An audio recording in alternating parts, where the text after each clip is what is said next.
Total 8 fund है। इसमें SBI banking financial fund है, इसमें एसआईपी 1000 रुपए की है। Canara Robeco small cap fund है, इसमें एसआईपी 1000 रुपए की है। फराग फारक फ्लेक्सी कैप, उसमें एसआईपी मेरी 5000 रुपए की है। Then quant business cycle fund, उसमें 1000 रुपए की एसआईपी है। कोटक मल्टी कैप फंड, इसमें एसआईपी मेरी 1000 रुपए की है। कोटक हाइब्रिड फंड है, इसमें एसआईपी 2000 रुपए की है। क्वांट मल्टी एसेट फंड है, इसमें एसआईपी 2000 रुपए की है। और मेरा अभी जो पोर्टफोलियो है उसकी वैल्यू है 3.5 लाख। और मैम मेरा ये भी टारगेट है कि मैं एवरी ईयर अपनी एसआईपी को 10 या 15% उसको बढ़ाऊंगा आगे, ठीक है। तो मेरा target approximately more than 3 crore है आफ्टर 20 ईयर। तो इसके लिए मुझे जानते हैं कि मेरे पोर्टफोलियो में कोई बदलाव मुझे करने हैं या फिर इन्हीं फंड से मैं अपना कंटिन्यू कर सकता हूँ। पूछ लेते हैं क्या सजेशन रहेगा आपके लिए। तो प्रवीण, आपने सुना 13,000 की एसआईपी चल रही है, 3.5 लाख के आसपास की पोर्टफोलियो की वैल्यू है। स्टेप अप भी कर रहे हैं हर साल 10%, तो ये कंसिस्टेंटली करते रहेंगे। 3 करोड़ का टारगेट 20 इयर्स में। क्विकली फंड्स में अगर इनके मेंशन करूं तो इनके पास SBI banking and financial services, Canara Robeco small cap, Quant business cycle, ये फंड्स है जहां पर हजार रुपए डाल रहे हैं, 2,000 रुपए डाल रहे हैं Kotak equity hybrid quant multi asset में, कोटक मल्टी कैप में 1000 पर मंथ, एंड देन 5000 डाल रहे हैं पराग पारिक फ्लेक्सी कैप में। बताइए इनके लिए क्या सजेशंस?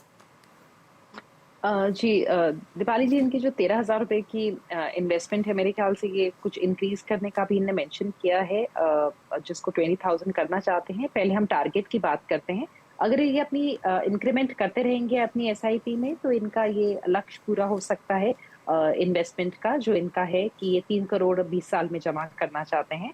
और ये इनके 11% के हम एक अज्यूम्ड रिटर्न्स पे लेके चल रहे हैं ओवरऑल पोर्टफोलियो के। तो सबसे पहली बात कि इनका टारगेट अचीव हो सकता है। जो इनका पोर्टफोलियो है वो थोड़ा मिक्स्ड है, जहाँ पे इनके पास सेक्टोरल फंड भी है, एक थीमेटिक फंड भी डाला हुआ है। तो बहुत सारे 6-7 तरीके के इनने फंड शामिल किए हैं। और अगर हम देखें तो इनके पास कुछ बेसिक कोर होल्डिंग्स नहीं। जैसे हम जब भी किसी पोर्टफोलियो को क्रिएट करते हैं तो हम कहते हैं आप पहले कोर बनाइए, जो कि एक आपके स्टैंडर्ड लार्ज कैप और मिड कैप से बनना चाहिए। तो यहाँ पे थोड़ा मिसिंग है। इनके पास जो ज्यादा सेकंड टियर एक तरीके से जो होल्डिंग्स होनी चाहिए वो पहले जुड़ी हुई है, स्पेशली जो सेक्टोरल थीमेटिक फंड है। तो यहाँ पे मेरी राय होगी दीपाली जी, अगर इनका 20 साल का पोर्टफोलियो है तो इनको हाइब्रिड फंड की यहाँ जरूरत नहीं है, क्योंकि हम मान के चलते हैं कि निवेशक ज्यादा टाइम तक रह सकता है, तो उनका रिस्क एपेटाइट भी थोड़ा ऑटोमेटिकली अगर मॉडरेट टू हाई के बीच में भी हो तो जो समय है वो उस चीज को काउंटर कर लेता है। तो ये अपने मल्टी कैप फंड में कोटक में कंटिन्यू रखें। कोटक हाइब्रिड से निकल सकते हैं। मल्टी एसेट फंड अगेन हम उन लोगों के लिए बोलते हैं जहां पे आप थोड़ा सा स्टेबिलिटी चाहते हैं। तो अगर वहां पे अगेन एक एग्जिट हो सकता है, बिकॉज हम नंबर ऑफ फंड्स को रिड्यूस करने की कोशिश कर रहे हैं। Banking and financial services again एक सेक्टोरल फंड है, एंड बैंकिंग फाइनेंस निफ्टी से लेके एक अच्छा आपको ऑलरेडी एक्सपोजर दे देता है लार्ज कैप्स में, तो इसको भी ये एग्जिट कर सकते हैं। और मेरी राय होगी कि एक standard large cap index fund, एक इक्वल वेट स्ट्रैटेजी और एक मिड कैप फंड को पहले जोड़ें, और 4 या 5 फंड से ज्यादा बिल्कुल उसके अलावा इनको कोई जरूरत नहीं है इन दो एडिशंस के साथ। तो यानी कि इनको अपने फंड्स को रिड्यूस करने की यहाँ पे रिक्वायरमेंट बनती है। ओके, चलिए, तो ये सजेशन है आपके पोर्टफोलियो को लेकर। 4 करोड़ के आसपास का कॉर्पस आप अंदाजन एक्यूमुलेट कर लेंगे अपनी इस स्ट्रैटेजी के साथ, और 20,000 के एसआईपी करेंगे तो भी अपने गोल को हासिल कर लेंगे। बात करते हैं हम अगले कॉलर से। विजय शंकर बाजपेयी हमारे साथ कनेक्टेड हैं सवाल पूछने के लिए दिल्ली से। विजय शंकर जी नमस्कार, बताइए क्या सवाल है आपका? नमस्कार मैम, मैं ये जानकारी लेना चाह रहा था कि मेरा एसबीआई में मेरी एसआईपी जाती है 2,500 की लास्ट 2 ईयर से, और मैं कुछ 1 लाख रुपए की इन्वेस्टमेंट करना चाहता हूँ किसी म्यूचुअल फंड में। कौन सी कंपनी अच्छी रहेगी उसकी जानकारी चाहिए थी मुझे। ओके, तो आप 2500 के एसआईपी ऑलरेडी कर रहे हैं एसबीआई ब्लू चिप में। आप कितना और इन्वेस्ट करना चाहते हैं? 1 लाख लमसम, राइट? जी मैम। Okay, for 5 years. पूछ लेते हैं क्या सजेशन रहेगा इनके लिए? जी दीपाली जी, इनके पास ऑलरेडी एसबीआई का ब्लू चिप फंड है, जिसको अगर हम देखें तो एक लार्ज कैप फंड है जिसका 80% पैसा हमेशा लार्ज कैप फंड्स में, लार्ज कैप स्टॉक्स में रहेगा। टॉप 100 स्टॉक्स में 20% का फंड मैनेजर के पास डिस्क्रिशन है कि वो कहीं पे भी इन्वेस्ट कर सकते हैं। पिछले 2 साल में अगर हम देखें तो इसका XIRR करीबन 14 से 15% रहा है। तो सबसे पहले तो ये इस फंड को कंटिन्यू कर सकते हैं, बिकॉज इसमें ऑलरेडी इनके पास एक डिसेंट अमाउंट है, और उसके ओवर एंड अबव जो ये अपना 1 लाख रुपए लगाना चाहते हैं, अगर रिस्क थोड़ा सा ले सकते हैं, 5 साल का पीरियड थोड़ा सा ट्रिकी होता है इन्वेस्टमेंट्स के पॉइंट ऑफ व्यू से, तब मैं इस लार्ज कैप के साथ इनको सलाह दूंगी कि एक ये मिड कैप फंड जोड़ सकते हैं। तो एक सिंपल 2 फंड की स्ट्रैटेजी के साथ आगे बढ़ें। पर अगर ये रिस्क ज्यादा नहीं उठाना चाहते हैं और थोड़ा लार्ज कैप में ज्यादा बने रहना चाहते हैं, तो जो इंक्रीमेंटल इन्वेस्टमेंट है उसका थोड़ा अमाउंट इसी फंड में डाल दें, और जो रिमेनिंग अमाउंट है उसको एक मिड कैप फंड में डाल के अपना निवेश आगे बढ़ाएं। क्योंकि अगर हम कोई भी और यहाँ पे स्ट्रैटेजी उठाते हैं, जैसे फ्लेक्सी कैप हो गया या कोई दूसरी, तो वहां पे भी हमारे को लार्ज कैप ओरिएंटेड पोर्टफोलियो ही मिलेगा। इसलिए इस एक लार्ज कैप फंड के साथ एक मिड कैप का मेरे ख्याल से कॉम्बिनेशन इनके लिए सही रहेगा, विजय शंकर जी के लिए। ओके, तो चलिए स्ट्रैटेजी मिली है आपके पोर्टफोलियो पर, उस हिसाब से आप चेंजेस कर सकते हैं। बात करेंगे अब आरएन पॉल से, कटक से हमारे साथ कनेक्टेड हैं। पॉल साहब नमस्कार, बताइए क्या सवाल है आपका। नमस्कार, मैंने अपना जो म्यूचुअल फंड में निवेश किया है उसका एक तो डिटेल दिया है, तो मैं जानना चाहता हूँ वो सही है कि नहीं हमारा पोर्टफोलियो। तो उसमें एसबीआई ब्लू चिप फंड में 500 तो 13,500 की एसआईपी चल रही है आपकी फिलहाल। हेलो, 13,500 की एसआईपी कर रहे हैं ना आप? आपने हाल ही में शुरू किया है क्या ये इन्वेस्टमेंट? हाँ, हाल ही में शुरू किया है। अच्छा, आपने कहा लंबे समय का आपका होराइजन है, तो कुछ आइडिया दे सकते हैं कि क्या विजन लेके चल रहे हैं? 10 साल, 15 साल, कुछ आइडिया दे सकते हैं ताकि एक अंदाजा लगाया जा सके कि कितना कॉर्पस आप जमा कर पाएंगे? मिनिमम 7 साल तो हम रखेंगे। ओके, हेलो, तो मिनिमम 5 इयर्स का होराइजन है, जो कि लंबा समय भी हो सकता है, 5 साल से ज्यादा समय भी दे सकते हैं, बट मिनिमम 5 इयर्स का व्यू लेके चल रहे हैं ये प्रबलीन। 13,500 के एसआईपी, 68,000 हो चुके हैं पोर्टफोलियो में। ट्रेडिशनल इन्वेस्टमेंट के तौर पे पीपीएफ में भी है, ईयरली 1.5 लाख रुपए डाल रहे हैं। फंड्स कौन से हैं? 500 रुपए डाल रहे हैं एसबीआई ब्लू चिप में, टाटा स्मॉल कैप फंड में 2500 रुपए महीना, ICICI pro equity and debt में 2500 रुपए महीना, Nippon India small cap, Motilal large mid cap है 4,000 ईच। बताइए क्या सजेशंस? जी, आर्यन पॉल जी को सबसे पहले तो दीपाल जी मेरा ये सजेशन होगा कि जैसे ये अपने पीपीएफ को 15 साल का समय दे रहे हैं, अपनी म्यूचुअल फंड इन्वेस्टमेंट्स को भी थोड़ा लंबे समय का टाइम दें, ताकि वहां पे इनको कंपाउंडिंग का असर दिखे और ये एक्चुअली में इक्विटी मार्केट की इन्वेस्टिंग का बेनिफिट उठा सके। अगर हम पहले इनके पीपीएफ की बात कर लेते हैं, जैसे 7.1% पे इनको 15 साल बाद करीब 40 लाख रुपए मिल जाएंगे अपने पीपीएफ से। वही चीज अगर हम 20 साल के लिए कंटिन्यू करते हैं विद कंट्रीब्यूशन, तो करीबन 66 लाख, ऑलमोस्ट 67 लाख वो क्रिएट कर सकता है। तो जो कंपाउंडिंग है, जितना लंबा समय होता है उतना ज्यादा हमें दिखाई देती है। यही ये 13,500 अपनी एसआईपीज में कर रहे हैं, और अगर हम 11% का पोर्टफोलियो रिटर्न्स लेके चले और ये अपने म्यूचुअल फंड इन्वेस्टमेंट्स को भी 15 साल का समय दे पाए, तो ये करीबन 62 लाख जमा कर लेंगे as compare to 40 lakh in PPF.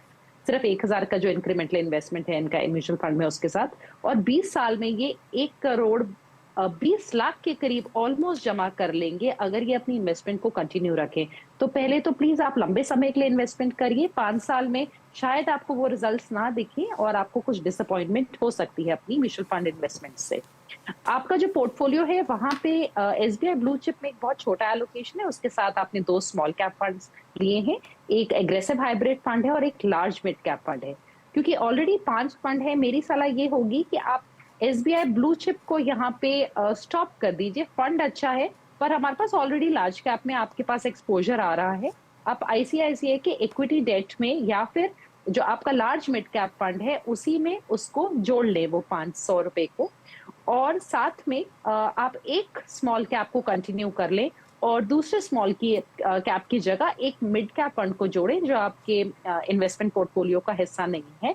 और वैसे भी जो आपका भी पोर्टफोलियो जो कंस्ट्रक्ट है वो 5 साल के हिसाब से बिल्कुल सूटेबल नहीं है, बिकॉज 2 स्मॉल कैप फंड्स ये हम बिल्कुल सलाह नहीं देंगे एक 7 to 10 ईयर के होराइजन से नीचे इन्वेस्टमेंट के लिए। तो एक आप स्मॉल कैप को रिड्यूस कर लीजिए निपॉन के, और वहां पे एक आप मिड कैप फंड जोड़ लीजिए उसकी जगह। ओके तो थोड़े से चेंजेस आपके पोर्टफोलियो को लेकर सजेस्ट किए गए हैं। 20 इयर्स के पर्सपेक्टिव से भी आपको एक राय दी गई है, 15 इयर्स के पर्सपेक्टिव से भी कि कितना एक्यूमुलेशन आप कर पाएंगे। तो यह है सजेशन आपके पोर्टफोलियो को लेकर। एक मिड कैप फंड आपको ऐड करने की सलाह दी गई है प्रवीण की तरफ से। चलिए रुक रहे हैं इसी के साथ एक ब्रेक के लिए। ब्रेक के उस पर कुछ और क्वेश्चन को करेंगे शामिल। आप देखते रहिए योर मनी।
आप देख रहे हैं योर मनी। प्रवीण वाजपेयी हमारे साथ बनी हुई है क्वेरीज को आंसर करने के लिए। बात करेंगे अगले कॉलर से। विनोद कुमार झारखंड से हमारे साथ कनेक्टेड हैं। विनोद जी नमस्कार, बताइए क्या सवाल है आपका? नमस्कार, मेरा सवाल है, एक तो मैं ये जानना चाहता हूँ कि मेरे पास 10,000 यस बैंक का है शेयर, जो कि मैंने में लिया है, तो मुझे क्या करना चाहिए? शेयर पर सवाल नहीं ले पाएंगे, माफी चाहेंगे विनोद जी। ये पर्सनल फाइनेंस का शो है, आपका म्यूचुअल फंड रिलेटेड कोई सवाल है तो ले सकते हैं शो में। दूसरा म्यूचुअल फंड में है मैडम, मुझे 35 इन्वेस्ट करने हैं, तो मैं सोच रहा हूँ कि म्यूचुअल फंड में इन्वेस्ट करो, तो उसको कैसे करना है? पार्ट वाइज करना है या वन टाइम करना है? ऑलरेडी आप कहीं पैसे डाल रहे हैं म्यूचुअल फंड्स में? म्यूचुअल फंड में मैं डाल रहा हूँ, मेरे पास अभी 4 चल रहा है।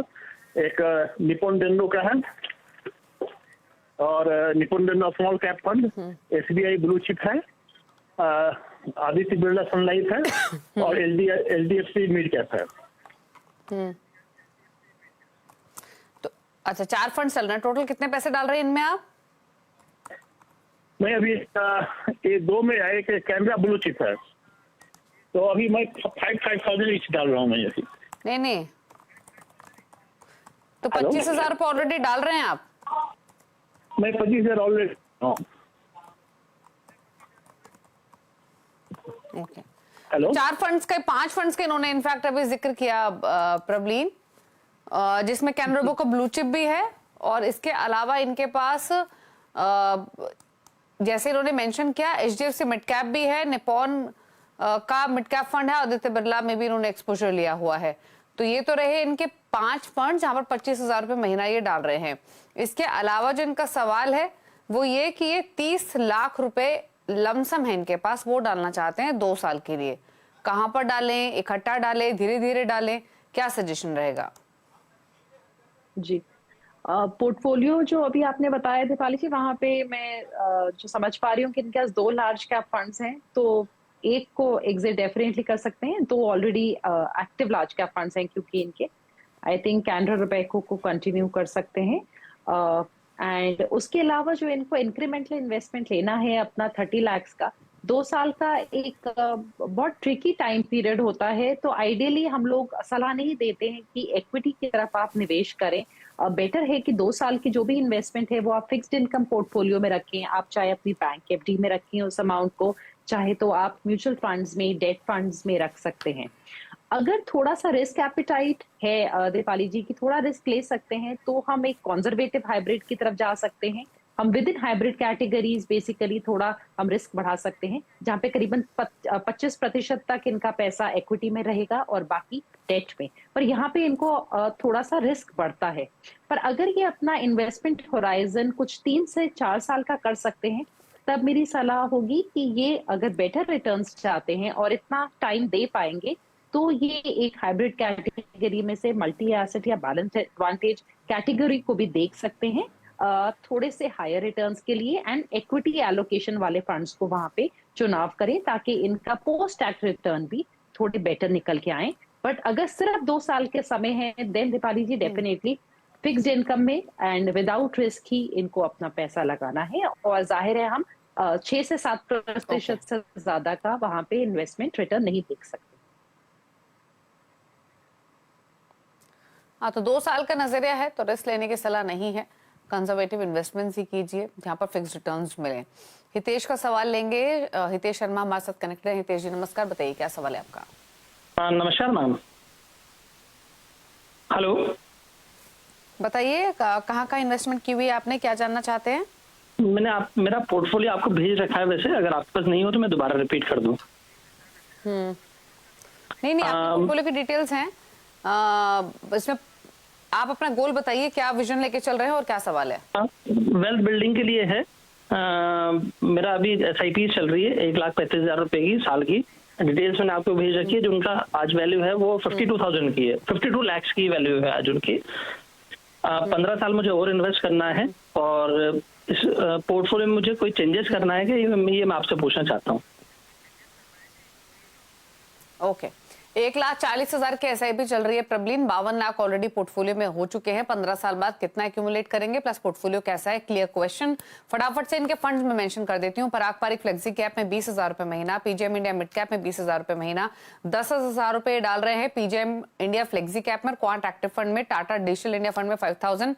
बाकी इनके पास 5 फंड है जहां पर सभी में 15,000 ईच ये प्लेस कर रहे हैं। ICICI prudential Nasdaq, ICICI pru Nifty 50, मेरे asset emerging, HDFC flexi cap और एक्सेस का फंड है। बताइए क्या सजेशंस इनके लिए? जी, सबसे पहले इनके गोल की बात कर लेते दीपाली जी। बेसिक अगर हम देखें, जो इनकी इन्वेस्टमेंट अमाउंट अच्छा है, जो 1.4 का मंथली इन्वेस्टमेंट है और ऑलरेडी इनका एग्जिस्टिंग पोर्टफोलियो है, इन दोनों को अगर हम 11% के रिटर्न्स पे हम अज्यूम करते हैं, तो ये 8 से 9 करोड़ के बीच में एक कॉर्पस है जो जमा कर पाएंगे नेक्स्ट 15 इयर्स में एट 11% रिटर्न्स की एक्सपेक्टेशंस के साथ। और जो इनका पोर्टफोलियो है उसमें हम दो देख रहे हैं। एक तो नास्डैक का फंड है, तो वो ऑलरेडी इंडियन मार्केट्स के बाहर है, डाइवर्सिफिकेशन पॉइंट ऑफ व्यू से अच्छा है। टाटा डिजिटल इंडिया फंड है जो एक सेक्टोरल फंड है, उसको कंटिन्यू कर सकते हैं। जहां पे मेरे को थोड़ा सा प्रॉब्लम दिखाई दे रहा है, वहां पे इनके पास 3 फ्लेक्सी कैप फंड्स हैं। 3 फ्लेक्सी कैप फंड्स की इनको जरूरत नहीं है, और एक मिड कैप फंड है इनके पास। तो मेरी सलाह होगी कि जो पीजीआईएम का फ्लेक्सी कैप है उसको एग्जिट कर जाएं, और या तो मिड कैप फंड में ही उसको कंसोलिडेट कर लें, ताकि इनका मिड कैप का एक्सपोजर थोड़ा इंक्रीज हो सके। बिकॉज सारे ही फ्लेक्सी कैप का फंड्स का ऑलमोस्ट लार्ज कैप टिल्ट है। स्मॉल कैप का एक फंड है और एक लार्ज मिड कैप है, और एक जो इंडेक्स फंड भी इनने ले रखा है निफ्टी का। तो इंडेक्स फंड की हम हमेशा सलाह देते हैं, पर जहां पे इतने सारे फ्लेक्सी कैप फंड्स हैं वहां पे इनको अगेन एक लार्ज कैप फंड की एक्चुअली जरूरत नहीं है। तो यहाँ पे थोड़ी सी इनको अपने डिपेंडिंग ऑन कि किस में कितना इन्वेस्टमेंट अमाउंट है उसके वो थोड़ा सा कैलकुलेट करते हुए दीपाली जी यहाँ पे कॉल लेनी पड़ेगी। तो पीजीआईएम को डेफिनेटली निकल के मिड कैप फंड में आ जाए, और क्या ये एक दूसरे फ्लेक्सी कैप फंड को निकाल पाएंगे डिपेंडिंग कि उनका कितना इन्वेस्टमेंट है। पीपीएफएस और एचडीएफसी दोनों अच्छे फ्लेक्सी कैप हैं, अगर दोनों को कंटिन्यू करना चाहते हैं फिर अपना निफ्टी का फंड बंद कर ले। तो यहाँ पे थोड़ा सा इनको एक बार खुद भी वापस रिव्यू करना पड़ेगा, पर डेफिनेटली इनको अगेन रिड्यूस करने की जरूरत है अपने ओवरऑल नंबर ऑफ स्कीम्स को। तो 2 स्कीम्स डेफिनेटली यहाँ पे कम होनी चाहिए, एंड मिड कैप में एलोकेशन बढ़ना चाहिए। ठीक है, तो ये रहे सजेशंस आपके पूरे पोर्टफोलियो को लेकर। बड़ा पोर्टफोलियो थोड़ा छोटा करने की सलाह है। आई एम श्योर आपने चेंजेस नोट कर लिए होंगे जो प्रबलीन ने आपको सजेस्ट किए। समय की कमी है इसलिए इतने सवाल लेंगे। थैंक यू प्रबलीन शो में आने के लिए और अपने व्यूज देने के लिए सभी क्वेरीज पर। ब्रेक में जाते जाते आप देख सकते हैं प्रबलीन के टॉप 4 फंड्स अपनी स्क्रीन पर, उनको भी आप नोट कर लीजिए अगर आप नई इन्वेस्टमेंट प्लान कर रहे हैं। इसी के साथ योर मनी में तो इतना ही। ब्रेक के उस पर भी खबरें जारी है CNBC आवाज पर। नमस्कार।